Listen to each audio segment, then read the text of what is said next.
Hello,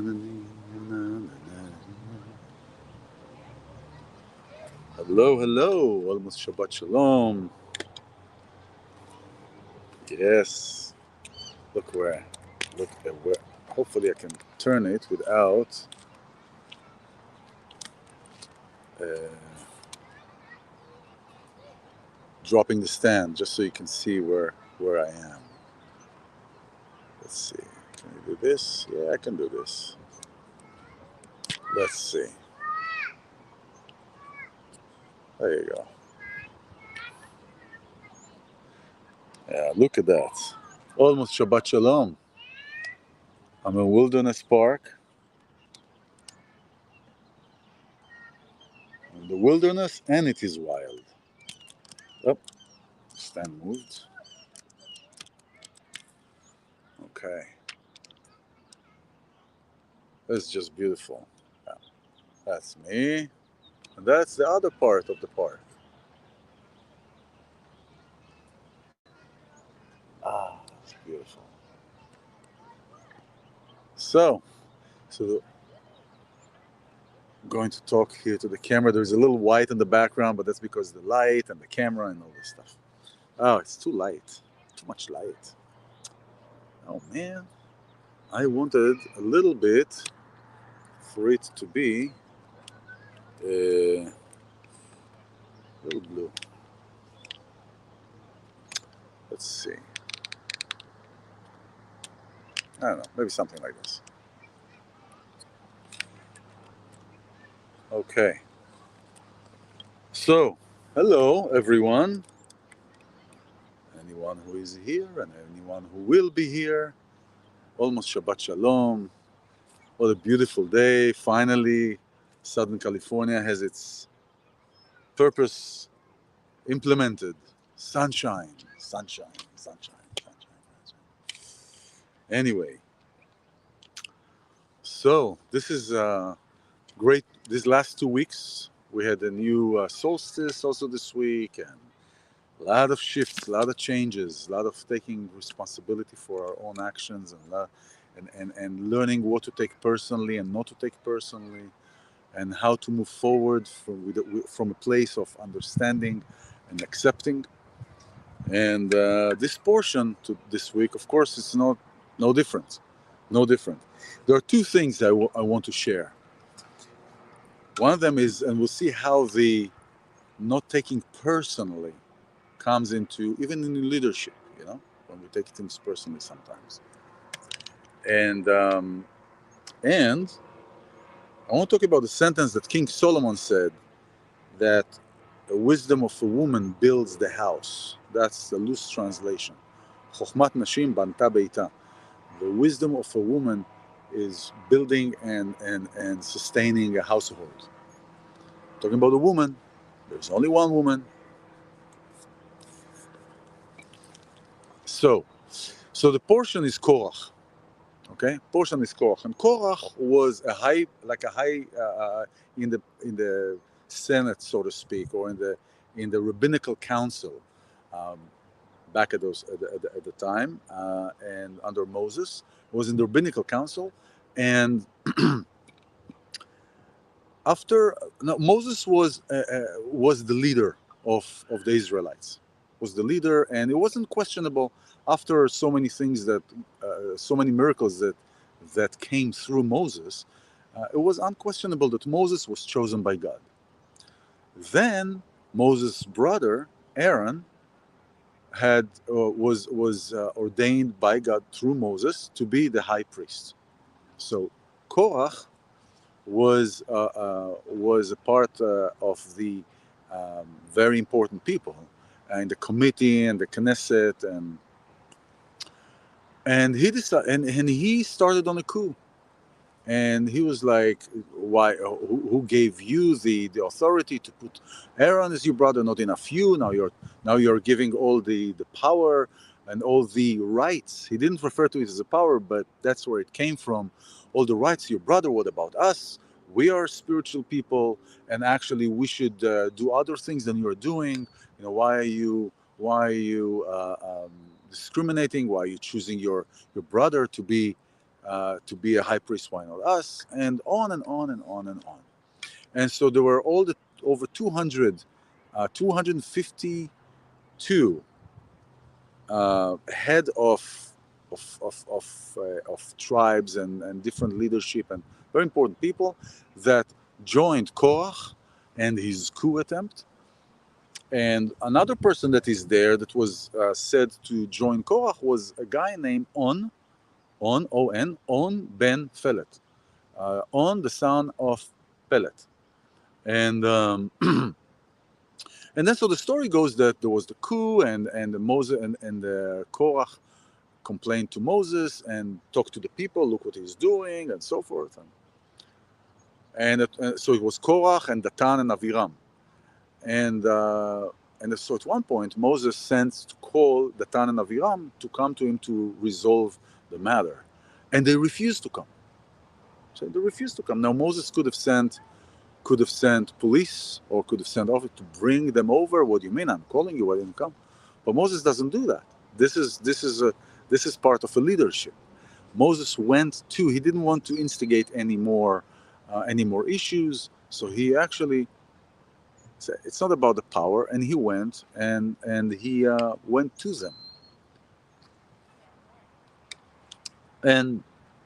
And so before that big meeting, Korach and his people were gathering all the people that were part of everything. And so let's go to this big meeting where Moses is coming, and we'll do the whole thing. And we'll show the people really what's going on. But there is in the second portion where all the people are going to that big meeting, one person is missing. And that's On ben Felet. And it is said and it is written in the Midrash, and it's written that On basically came to the house, and he told his wife, yes, we're going to show Moses, it can't be, it's justice. And so his wife asked him, why is it? Why do you have to do that? Well, it's justice, and we have to stand for the rights, and so she asked him, dear husband, tell me, what is your job now? And he was in finance. I'm in finance. Well, what will your job be when, let's say, Korach's coup works? What will you be then? I said, well, I'll be in finance. She was trying to tell him, why do you need this? Why are you taking it on yourself? And now, here is the extra bina, the extra understanding of that a woman is born with. It is known that a woman is born more developed spiritually and emotionally than males. That's also why females will do bar mitzvah when they're 12. Just built that way. I mean, look at what a woman can do, right? A woman can produce life and produce so many.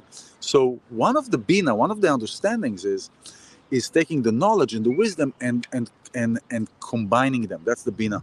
And so there is an extra understanding. So when he tells her, yeah, we should do this, and the woman and the wife asks him, well, did you think about this part? Did you think about this part? And if you have a partner and you talk to your wife or you talk to your girlfriend, many times you'll find that she asks you questions that you not necessarily thought about through. So the male will be the masculine, the guy's more external, do things, the foreign minister, do things outside of the house. And the woman is the interior minister, inside the house, right? So I'm going on a trip, I'm doing this business, I meet this guy, and this is an example, and the woman will ask, well, did you think about this part? You want to do business, great, did you think about that part? Those points are the extra bina, the extra way of looking at things in a way that is more granular and makes sense, and to protect the home. Because, just like in the animal kingdom, the lioness is the one that really does all the upkeeping, and the babies are running, and the lion hunts and go to sleep. There is a mess in the house. The lion gets up, says, hey, what's going on here? You go here, and don't make any noise. And goes back to sleep, right? It's the same thing. if we look at the creation intention, the intention of creation of a man and a woman, we're born a man and a woman. Everything that else is going around is a mental condition. It's something that needs to deal with, and many times because there are too many options, and there's also propaganda and all these kind of things. So the wife of On Ben Felet that did not go to the coup of Korach, she tells him, "Oh, are you worried about?" He said, "Well, I invited, or I already told them they're coming to pick me up soon, so we can go to the meeting." She said, "Is that what you're worried about? Don't worry, I'll take care of that." She fed him a heavy meal, told him, "Go take a rest. I'll take care of that, and if he needs to call you, I'll call you."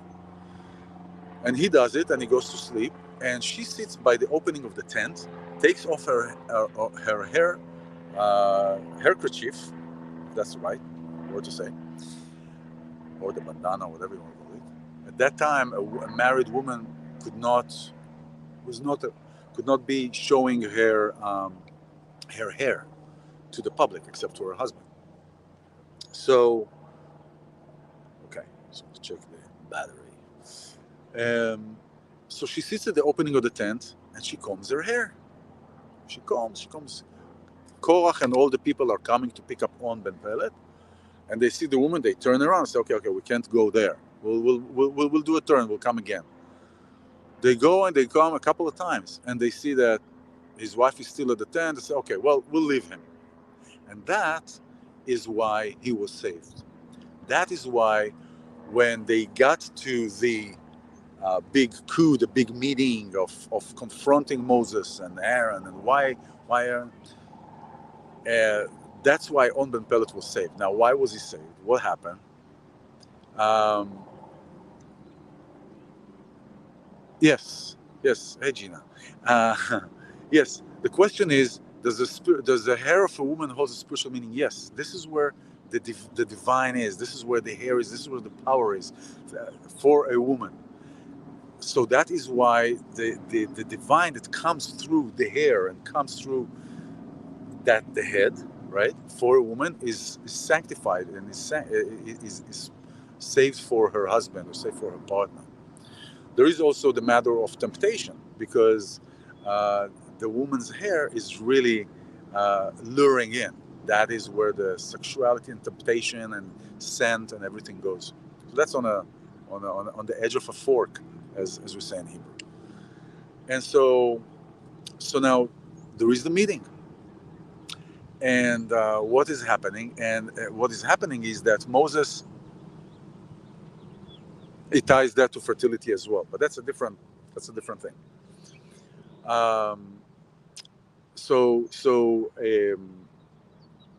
So they come to the meeting, and Moses, what he does, really, how did Moses get the trust of people? Through miracles that were expressed by God through Moses in an unnatural way. Egypt plagues, all the things that happened, the food that came from, everything came through Moses as a miracle through God. Now, what does Moses say? Everybody who stands with Korach, who is not with Korach, come to my side, because if I am right, the ground will open itself up and will eat Korach and all of his people, and they will perish because they challenged God for telling me to put Aaron in charge. This is, and I'll get back to this, but this is really what happened. After Moses said that, the ground, like an earthquake, and everybody that had to do with Korach and their family and everybody just went down. Now, so this is first of all why On Ben Felet was saved. All right. So this is to recognize the divinity of a woman, not as a power on or to take on men or all these wounds that are walking around and then are being used by the ego to counter or to, oh man, we can't, all these things that are rooted in fear, rooted in ego, rooted in wounds that like in the Me Too movement in the beginning, I remember I was talking about this a lot, where there would be women that I know of that would create women's circles and have males with masks on their face serve the women there because goddesses. I don't buy into this goddess thing, but that's okay. Everybody does what they want. But that is not the divinity of a woman that I'm talking about.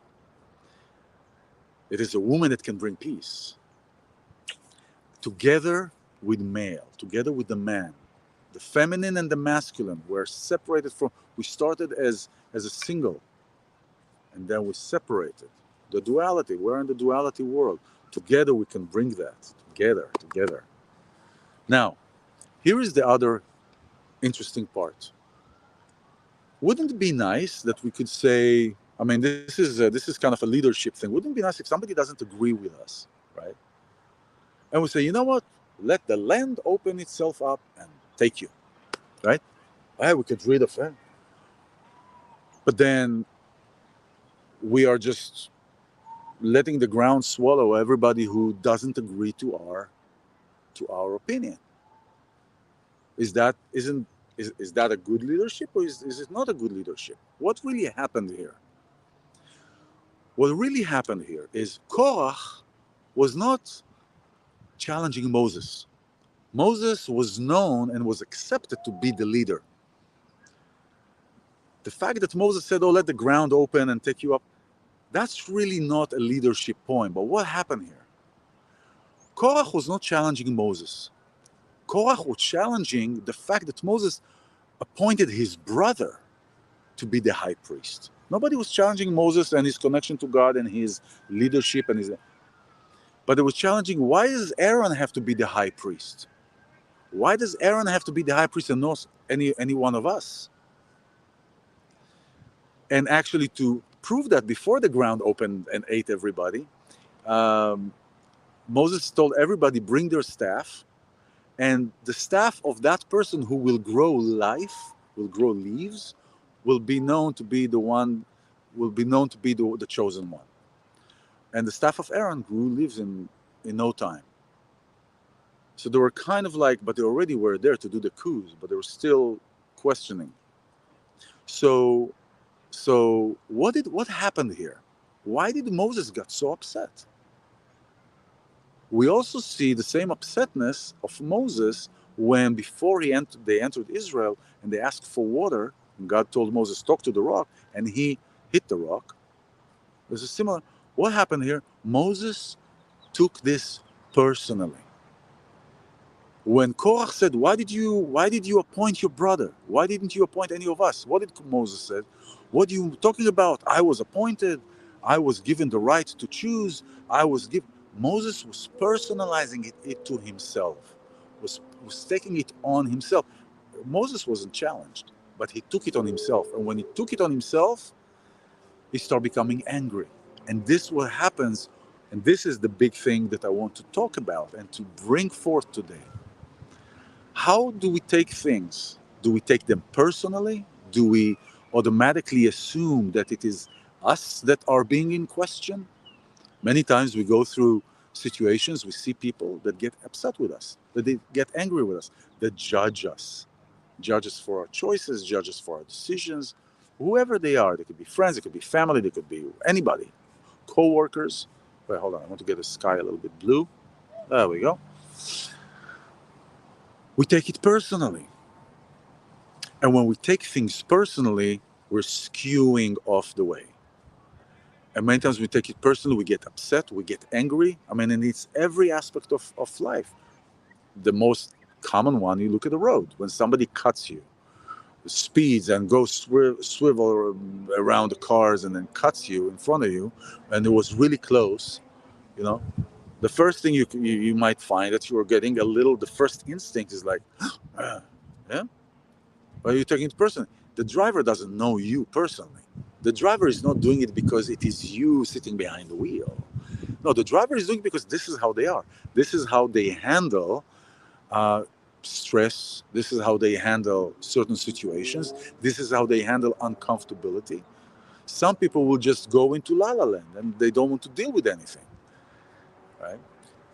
Taking it personally when something is not about you, and you still internalize it towards you, create a shift in the communication.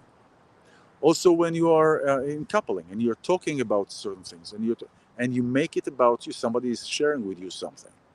Somebody is sharing. Your partner is sharing something with you, and somebody automatically the other side gets offended because they feel that they are offended. What is offended here? What is offending?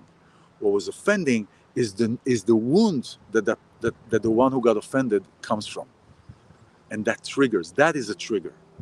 That is a trigger, and this is a great time to apply trigger time, true time. Am I personalizing something that has nothing to do with me, or assuming? And when do we personalize? Many times when we assume. When we assume certain things, when we assume that this person said what he said to make me upset, we're personalizing it.